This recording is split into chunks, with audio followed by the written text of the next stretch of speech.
Hi everybody, this is Mitch, the ultimate multi-instrumentalist.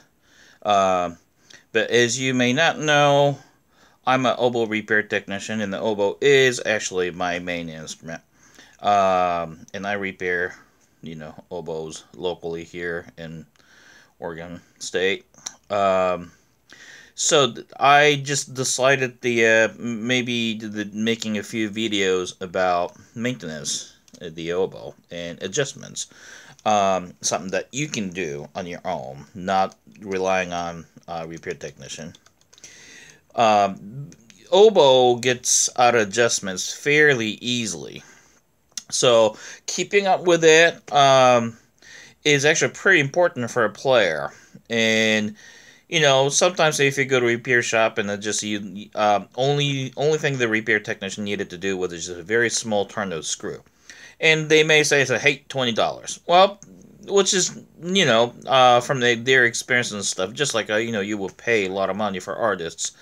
So I wouldn't necessarily deny that part, but, I mean, you wouldn't feel that good. You just saw that the guy twisted the screw and very small amount or whatever, and suddenly fixed. So if you're able to assess some of the problems, and if you could do some of the easy adjustment work, I thought that would be a good thing for anybody to know. So I'll probably make a few of them, and in the first I'll talk about the this connection right here. G sharp and F sharp. This happens a lot. Okay, so the main function of this key is this connection right here. So connection, I'm talking about right here, this arm and this adjustment screw, and that's gonna be what we're gonna deal with mostly.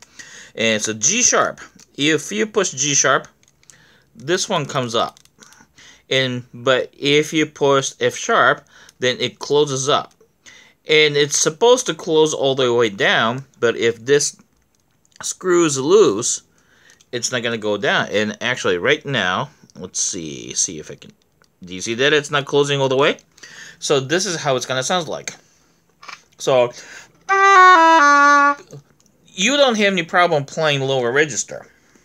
However, if you push that G sharp key, it will.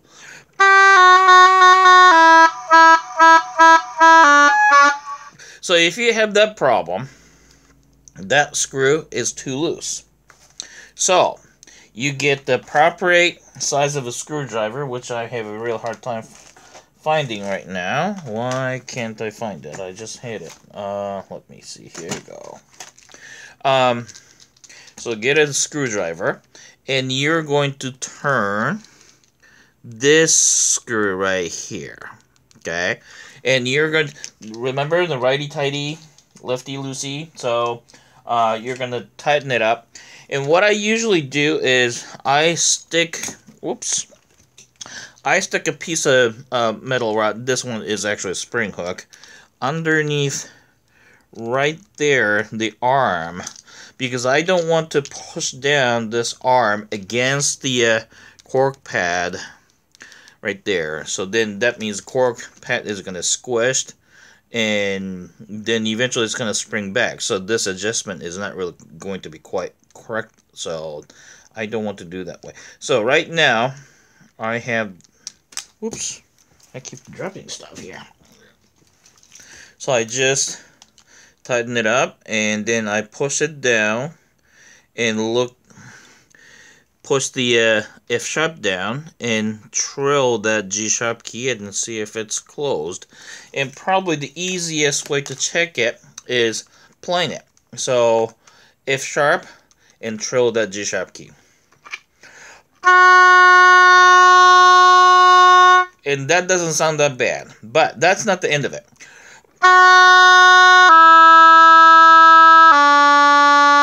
So you should go down, and I sometimes go all the way down to low C and do it. And then lower you go, more the problem will be exposed. So with the G sharp and F sharp, even if that doesn't sound bad, you shouldn't stop right there. Okay, and you should go all the way down to C natural. Now, so I'll just open up a little bit. I just loosened up a little bit. So right now, it's obviously open, and I want you to hear how it sounds like if it's just tiny bit open. Do you hear that? Then I'm gonna go down, and it gets worse.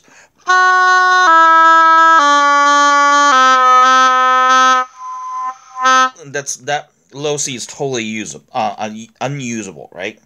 So turn this one, crank it down, and then I sometimes check the. I put the cigarette paper underneath that screw and see if it's tight. And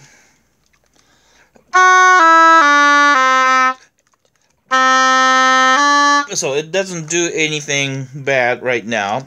So from this point, I'm going to just loosen up just tiny bit, like 1/8 of a turn. And still, it's okay. So that means earlier it was too tight.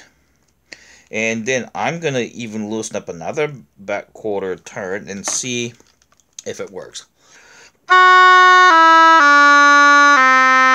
It still works. So that means it was too tight. Okay. And I'm going to keep going, loosen up another quarter turn. That's still okay. Wow. And then also, it could depend. It could be depending on how fast or how slow these screws are. Okay. There you go. So now it's gonna go somewhere in between. So I'm gonna tighten up just a tiny bit. And this screw, by the way, right now feels kind of loose. So I will probably put the small dab of nail polish on top of the screw head after I'm done with the adjusting.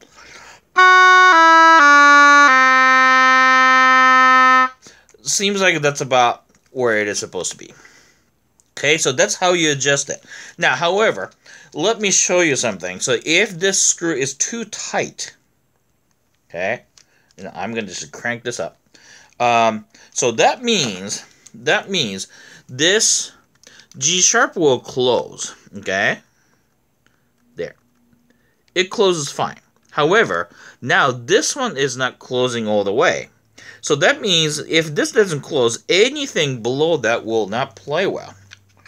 And right now, this has nothing to do with that anymore. Because this screw right here is causing this key not to close. So whether you push G-sharp key or not, this won't matter.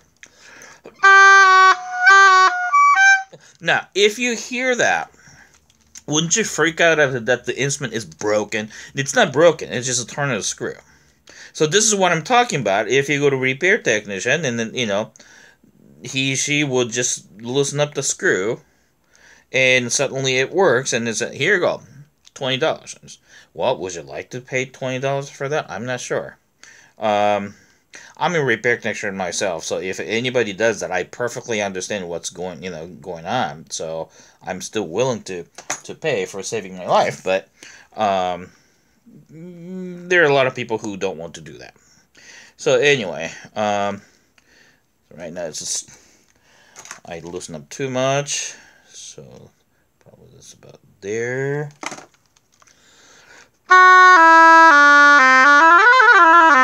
There you go, voila. So that's how you adjust the screw between G sharp and F sharp.